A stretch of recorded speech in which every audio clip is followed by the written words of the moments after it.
नमस्ते। Public India के सारे दर्शकों का अभिवादन। आपसे एक आग्रह है और इसीलिए मैं व्यक्तिगत रूप से आपसे आग्रह कर रहा हूँ। 16-17 नवंबर 2024 को लखनऊ के मोती महल लॉन में अवध कॉन्क्लेव का आयोजन किया जा रहा है।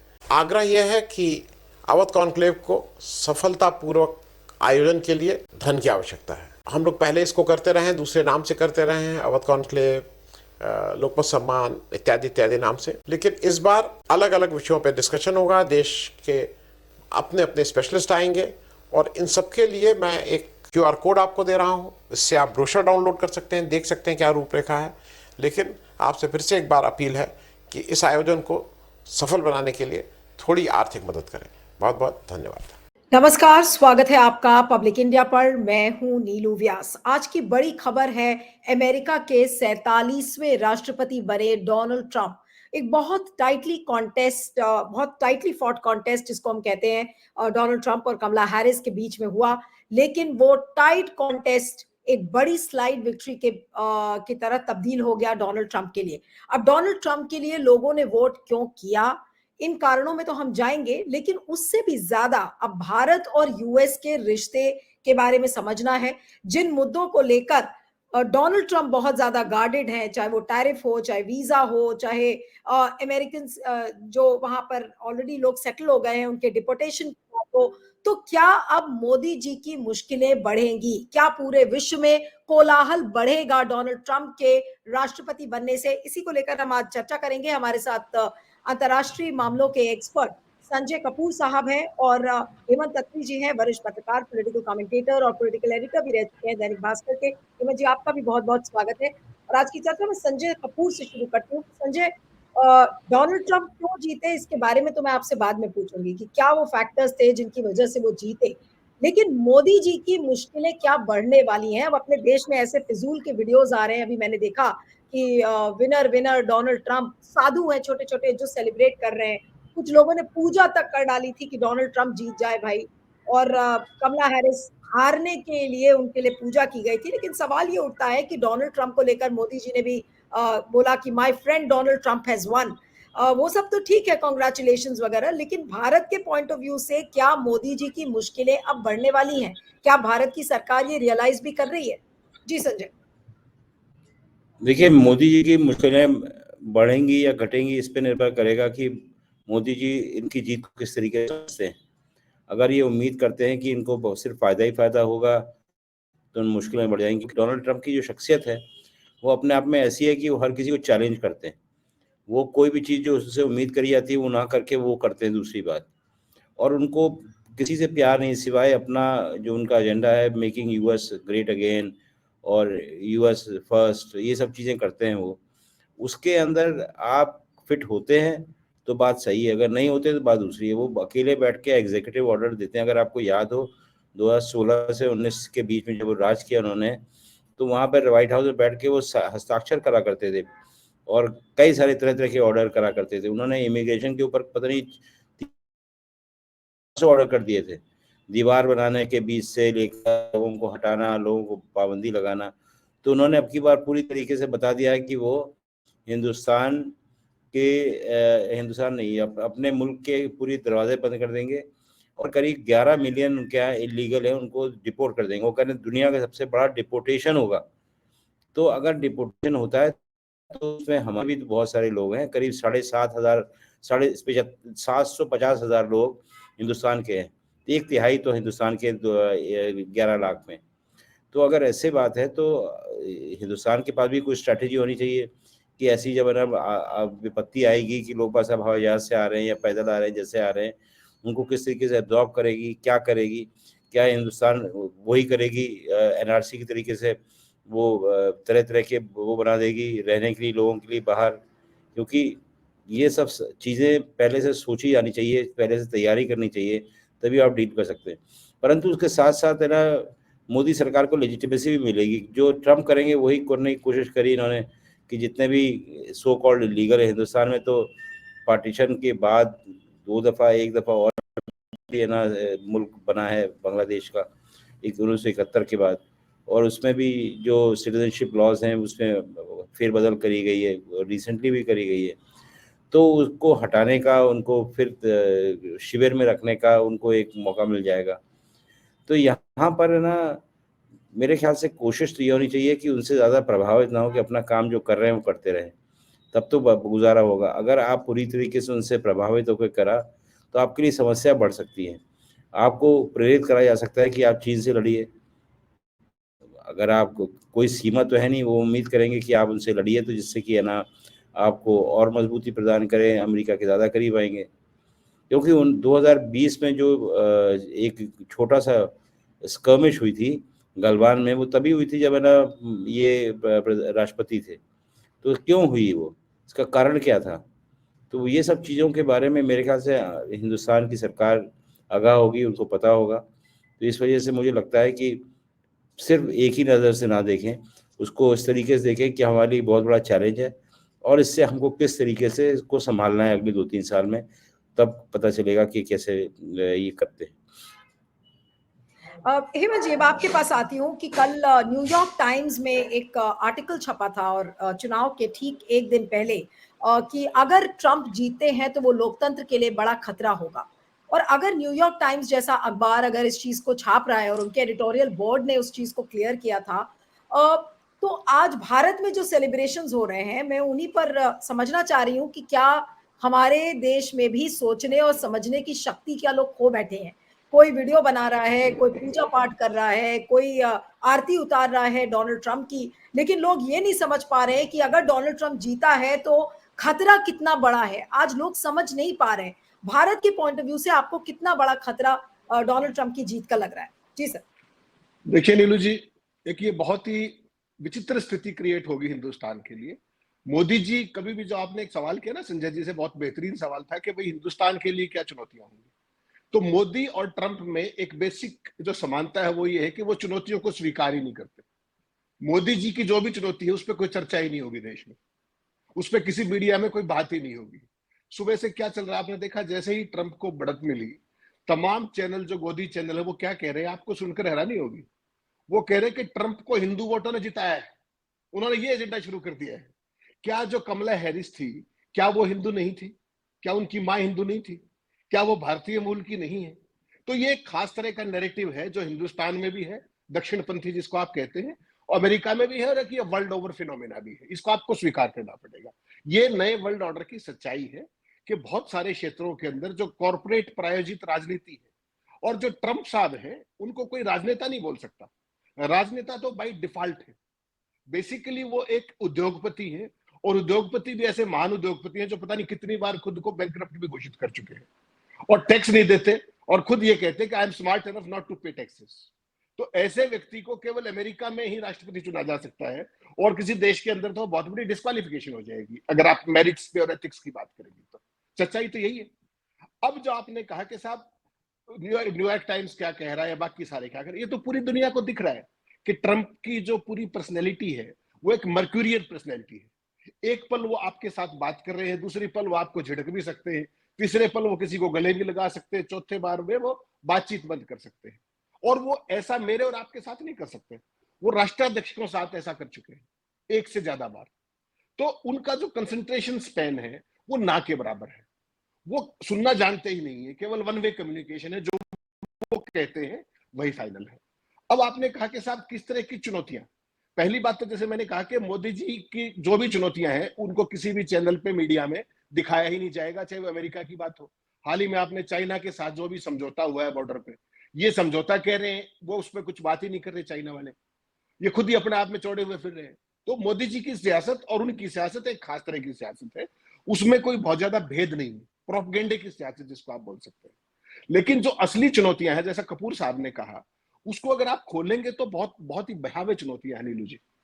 हिंदुस्तान में मैक्सिमम जो जितना भी इलीगल वो हो रहा है माइग्रेशन, उसमें भी 50% अकेला, जो डोंकी रूट जिसको आप बोलते हैं अमेरिका में, 50% अकेला गुजरातियों का है, जो मोदी जी जहां पर लगातार अनवरत शासन करते आए हैं दशकों से, मोदी जी और उनकी पार्टी। तो वहां पर तो ट्रंप के लिए तो अपना देश अमेरिका फर्स्ट, उसके अलावा तो कोई पॉलिसी नहीं। ऐसी सूरत में जो ये लोग डोंकी रूट से जाते हैं उनका एक अपनी स्थिति है, जैसा कपूर साहब ने कहा कि उनको डिपोर्ट करना है 7.5 लाख लोगों को, वो दूसरी स्थिति है।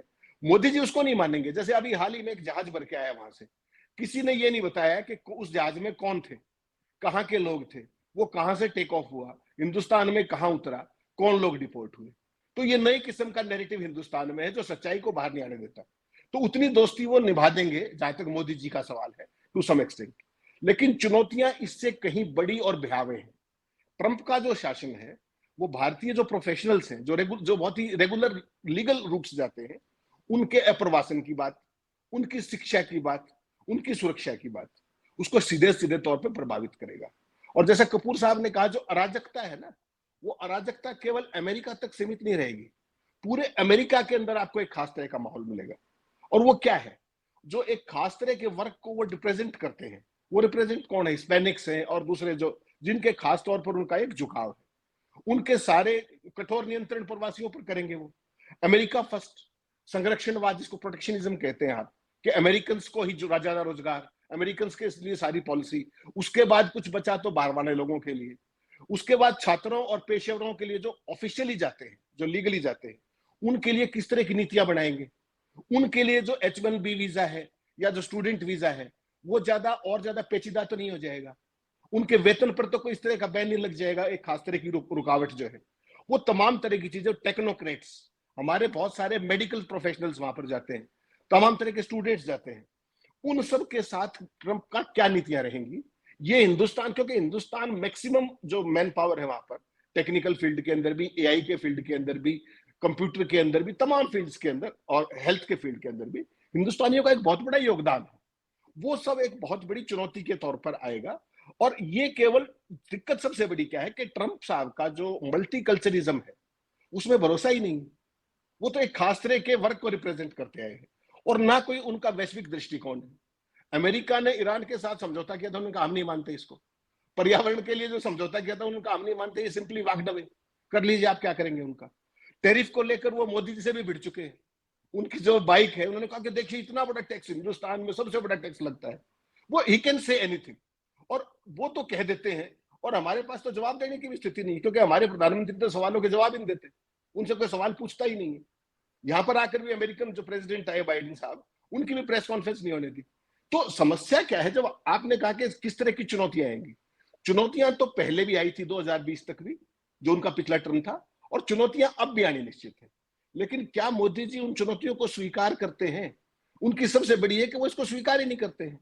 जब आप किसी चीज को स्वीकार करोगे तभी तो सॉल्यूशन पे जाओगे ना। तो मोदी जी का तो गुरु मंत्री है कि उसको स्वीकार ही मत कीजिए। और जो ट्रंप साहब का जो पूरी की पूरी सियासत है, वो कुछ मामलों में मोदी जी से मेल भी खाती है। अगर आप दोनों को कंपेयर करेंगे, उनकी सियासत के मूल में क्या है? ट्रंप साहब की भय, पूर्वाग्रह, आक्रोश, एक खास तरह के कुछ वर्गों के प्रति घृणा और अतिवाद और उदारवाद के बहुत ज्यादा खिलाफ है। वो जिसको पसंद करते हैं तो पसंद करते हैं, जिसे नफरत करते हैं तो नफरत करते हैं। वही सारी खूबियां भारतीय जनता पार्टी और RSS की नीतियों के अंदर। तो एक खास तरह का मेल होने के बावजूद भी आपने देखा 2016 से 20 जो ट्रंप का कार्यकाल था, उस समय मोदी जी भी थे।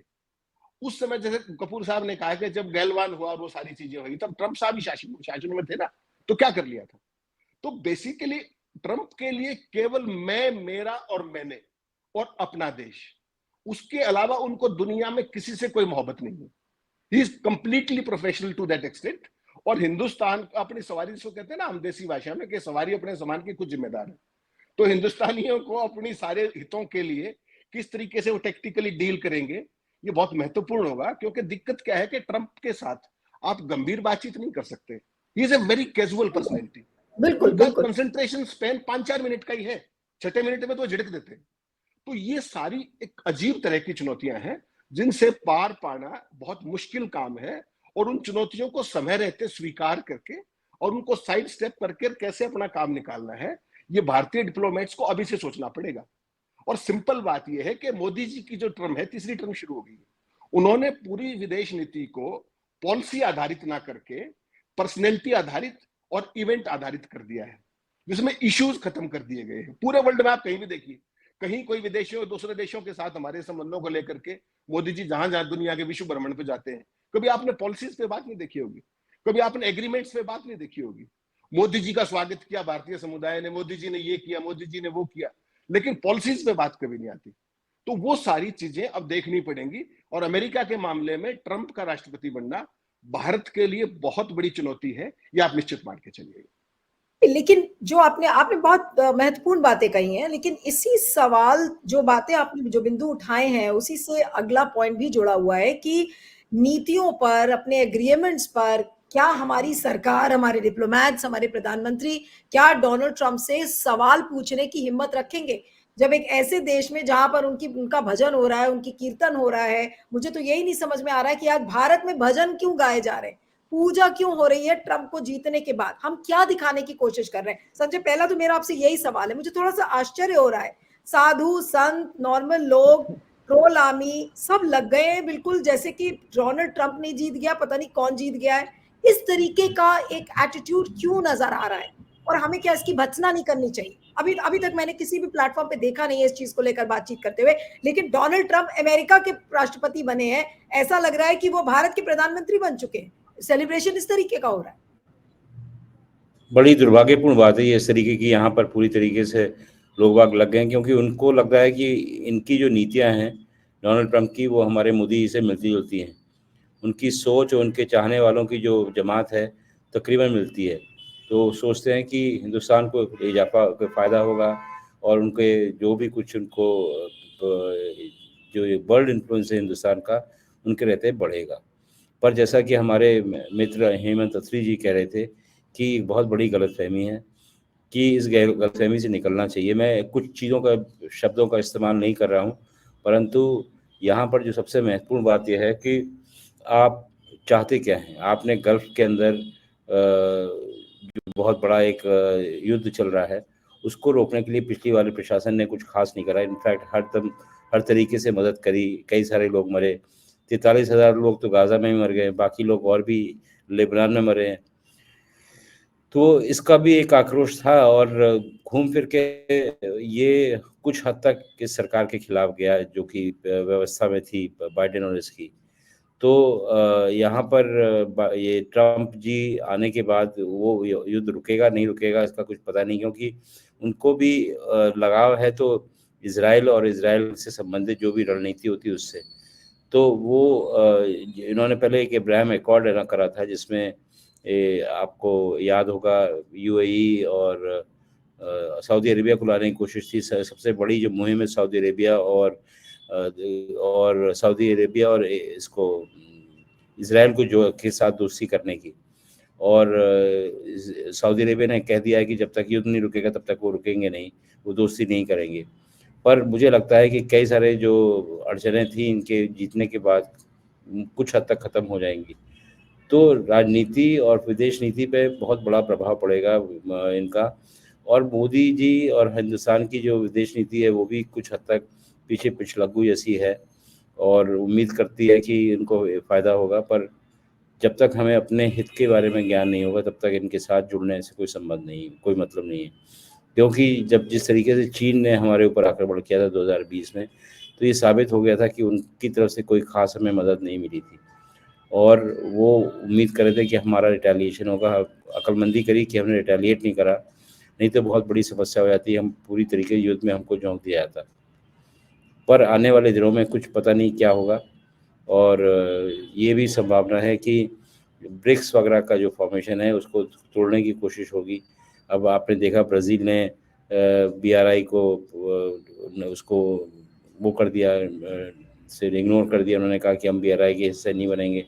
हिंदुस्तान पहले ही कर चुका है और किसी तरीके से सब लोग डीडॉलराइजेशन के खिलाफ हो रहे हैं। ट्रंप साहब के आने के बाद कई सारी इस तरीके के जो ब्लॉक्स बने थे उनको है ना थोड़ा सा धक्का लगेगा। हिंदुस्तान की क्या सोच है इसके बारे में अभी तक वो प्रकट नहीं हुई। ना बोलेंगे, वो पूरी तरीके से ऐसा बोलेंगे जैसे लगेगा कि वही बोल रहे हैं जो कि ट्रंप साहब सुनना चाहते हैं। जैसे क्लाइमेट चेंज के ऊपर हमने काफ़ी इन्वेस्ट किया, अब क्या होगा? जो हमारा सोलर अलायंस था उसकी क्या स्थिति होगी, और यूरोप के साथ हम जो लगते थे उसके बारे में क्या है?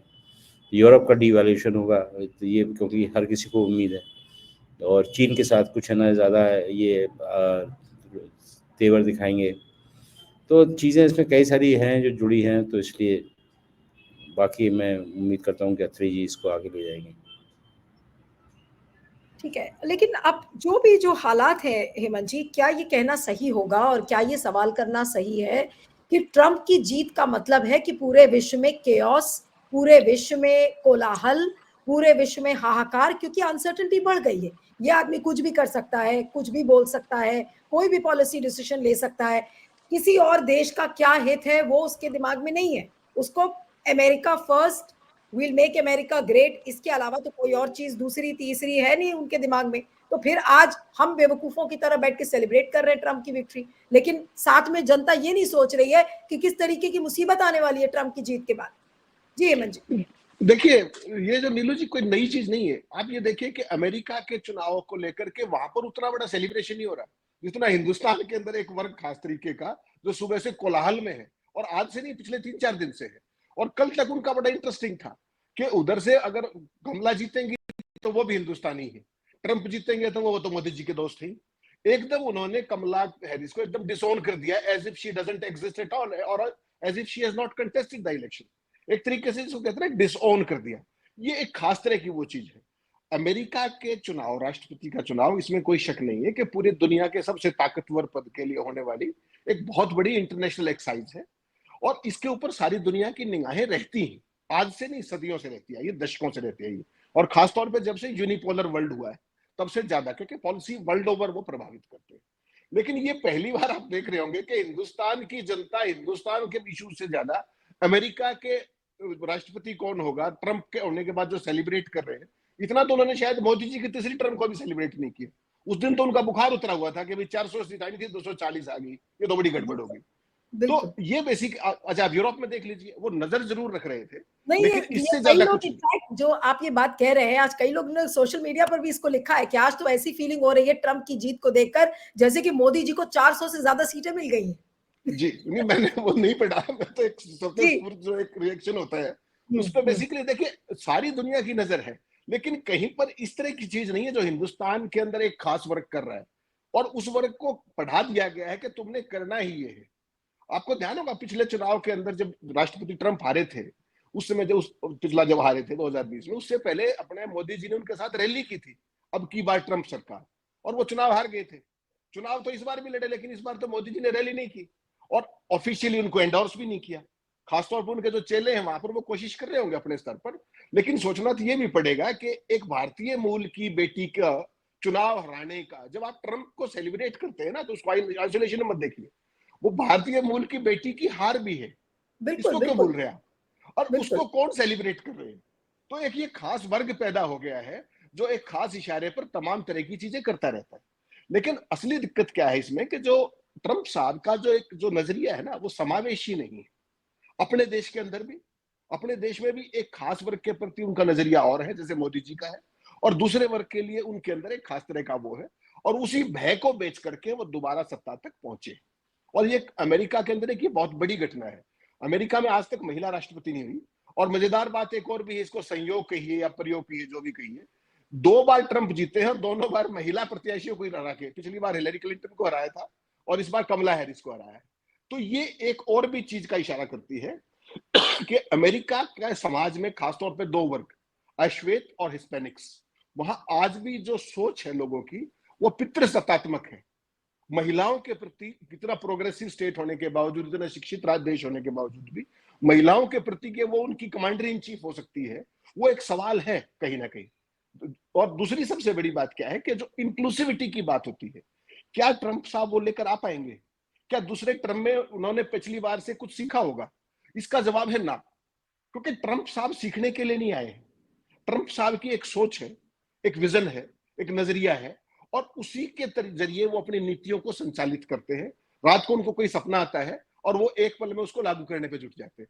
जो व्यक्ति, और खासतौर पर लोकतंत्र के प्रति उनकी जो आस्था है, वो 2020 में सारी दुनिया ने देख ली कि किस तरीके से कैपिटल हिल के ऊपर चुनाव के परिणाम को बदलवाने की कोशिश अमेरिकन इतिहास में पहली बार की गई, और किस तरह का एक अराजक दृश्य पूरे के पूरे दुनिया ने देखा, कैमरा टीवी पे देखा। तो लोकतंत्र में उनका भरोसा नहीं है, समावेशी शासन में उनका भरोसा नहीं है, विश्व के अंदर एक रूपता, समरूपता और एक विजनरी पॉलिटिक्स हो, उस तरह की वो चीज नहीं है।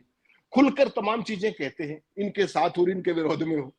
तो ऐसा व्यक्ति जब आप राष्ट्रपति बन जाते हैं ना, तो एक बड़ी अच्छी बात जो कमला हैरिस के कैंपेन में आपने देखी होगी कि जो मुझे वोट दें या ना दें, मैं सबकी राष्ट्रपति हूंगी। तो जब आप एक पद पर पहुंचते हैं तो you represent everybody, even the last citizen of that nation. तो यहाँ पर जो इस तरह की चीजें हैं वो कहीं ना कहीं ट्रंप साहब को अमेरिकन सिस्टम के अंदर भी और दुनिया में आज की तारीख में जो आप स्थितियां देख रही हैं, यूक्रेन युद्ध देख लीजिए आप, यूक्रेन के अंदर जो कुछ हो रहा है वहां पर मुझे लगता है कि जो जिस तरह के ट्रंप व्यक्ति हैं, यू नेवर नो कि वो शपथ लेते ही पहला एग्जीक्यूटिव ऑर्डर यही साइन कर दें कि यूक्रेन को कोई मदद नहीं करनी है, अरबों डॉलर खराब कर दी, you never know that. Israel को लेकर के बहुत ज्यादा वो कुछ नहीं कर सकते क्योंकि इजराइल उन्हीं की बिगड़ैल औलाद है, अमेरिका की औलाद है बिगड़ैल, और वो इस तरह का नरसंहार करते रहेंगे। और जितना ये बकवास फैलेगी वेस्ट एशिया के अंदर, वैसे ही अमेरिका के डॉलर में हथियार बिकेंगे, तो हथियार की लॉबी उनको वो युद्ध खत्म नहीं करने देगी। और तमाम तरह के जो बड़े पूंजी पोषक हैं, जो धनपशु हैं अमेरिका के अंदर, आपने देखा वो किस तरीके से रिपब्लिकन्स का सहयोग कर रहे थे। तो वहां पर गन लॉबी, और ट्रंप ने तो खुलेआम कैसे कहा, मोदी जी कहते तुम्हारी भैंस छीन लेंगे, तुम्हारा मंगलसूत्र छीन लेंगे, और ट्रंप साहब क्या कह रहे थे, तुम्हारी गन छीन लेंगे। गन कोई इतनी बढ़िया चीज है क्या? तो बहुत सारी सिमिलरिटीज भी हैं। कुल मिलाकर के जो आज का जो वैश्विक परिदृश्य है नीलू जी, बहुत ही क्रिटिकल है, बहुत ही क्रिटिकल जंक्चर पे आज दुनिया खड़ी हुई है। और यहाँ पर एक विजनरी प्रेसिडेंट की जरूरत थी अमेरिका को, लेकिन तमाम कारणों के चलते एक जो माहौल बना, और माहौल भी वेस्ट एशिया के अंदर जो इजराइल और ये सारी जो चीज चल रही है, इसने काफी हद तक जो बाइडेन की पहले चुनाव लड़ते रहने पे जिद करना, केवल 3 महीने पहले कमला हैरिस को उतारा जाना, वो सारी चीजें कहीं ना कहीं, ये मुझे ये लगता है अगर हिंदुस्तान के उससे बात करें आप, जैसे हम बात करते हैं अपने, इसमें ट्रंप कम जीते हैं, इसमें डेमोक्रेट्स ज्यादा हारे हैं। और उन्होंने कहीं ना कहीं जो अपनी दूरदर्शिता थी, चाहे वो नीतियों की लेकर के हो, चाहे प्रेसिडेंशियल कैंडिडेट को लेकर के हो, चाहे अपने फ्यूचर के जो जिसको आप कहते हैं कि गवर्नेंस के जो मॉडल की बात है, उसमें कहीं ना कहीं वो पिछड़ गए, जिसके कारण ट्रंप का अतिवाद भारी पड़ा और वो दोबारा चुनकर आ गए। अब ये अमेरिकन समाज के लिए भी चुनौती है और पूरे वैश्विक परिदृश्य के लिए भी एक बहुत बड़ी चुनौती। बिल्कुल। और एक आखिरी सवाल बहुत संक्षेप में हेमंत जी, कि ट्रंप की जीत को एक अच्छा, एक अंग्रेजी में जो फ्रेज है, इट्स नॉट अ गुड ओमन फॉर द वर्ल्ड, क्या ये सही बात है कि शुभ संकेत नहीं है किसी भी सूरत में, और मोदी जी की मुसीबतें बढ़ने ही वाली हैं ट्रंप की वजह से? बहुत संक्षेप में जवाब जी। अकेले मोदी जी की नहीं, अगर आप इसको एक होलिस्टिक व्यू में देखेंगे तो पूरी दुनिया की दिक्कतें बढ़ने वाली है। जो जितने ताकतवर पद पर कोई व्यक्ति होता है, उसका विजन उतना ही इंपॉर्टेंट होता है, उसकी जिम्मेदारियां भी उतनी ही इंपॉर्टेंट होती है। वैश्विक स्तर पर भाईचारा और प्यार प्रेम बना रहे, संवाद बना रहे, ये उस व्यक्ति की, एक तरीके से अमेरिका का जो राष्ट्रपति है वो दुनिया का थानेदार भी है अघोषित तौर पर। तो क्या ट्रंप साहब वो जिम्मेदारी लेने के लिए तैयार हैं? इसका जवाब है ना। ना वो ये जिम्मेदारी लेने को तैयार है, ना वो इसको महसूस करने को तैयार है, और ना उनके स्कीम ऑफ थिंग्स में ये चीज कहीं सेट होती है। तो ऐसे में ना केवल मोदी जी, ना केवल अमेरिका, पूरे विश्व की चुनौतियां बढ़ेंगी। और अब सारे, ये आपको कभी नहीं पता कि कल को ये कह दे कि नेटो को डिसॉल्व कर रहा हूं, जाइए आप, तो पूरा यूरोप एक दिन में अकेला खड़ा हो जाएगा। पिछली बार भी वो इस तरह की धमकियां दे चुके हैं। तो इस तरह का जो मर्क्यूरियल कैरेक्टर का व्यक्ति है, he can go to any extent to prove his point, और वो नफा नुकसान नहीं देखते। ट्रंप साहब को एक खास तरह की सनक चढ़ती है और उसके बाद वो कुछ भी कर डालते हैं। जो कैपिटल हिल का एक एग्जांपल वो पूरी दुनिया ने देखा ना, उनको पता था कि वो रिजल्ट नहीं बदलवा पाएंगे, लेकिन उसके बावजूद भी उन्होंने असफल कोशिश की। तो to that extent he is a misadventurous person also. और जिसके हाथ में एटॉमिक बम, सारा जो एटॉमिक कंट्रोल है, न्यूक्लियर बम सारे का सारा, उस ऐसे व्यक्ति के हाथ में होना ये खास तरह की चिंता का विषय भी है। पिछली बार 4 साल वो रहे राष्ट्रपति, तब की परिस्थितियां, वर्ल्ड ऑर्डर कुछ और था, तब विश्व की स्थितियां और थी। आज 2 एक्टिव वार जोन्स ऑलरेडी चल रहे हैं। आपने देखा कि जिस तरीके से वेस्ट एशिया के अंदर इजराइल जो कुछ कर रहा है, ईरान तक पहुंच गए हैं, उनका सारा जो भी हिजबुल्लाह, ईरान और पता नहीं क्या हमास, उधर से यूक्रेन और रशिया का जो चल रहा है, यू नेवर नो कि ट्रंप साहब इस पे क्या, उनको आकाशवाणी हो जाए वो कल क्या फैसला कर रहे थे, और वो इजराइल को किस तरह की मदद करें या एकदम विड्रॉ कर ले, यू नेवर नो।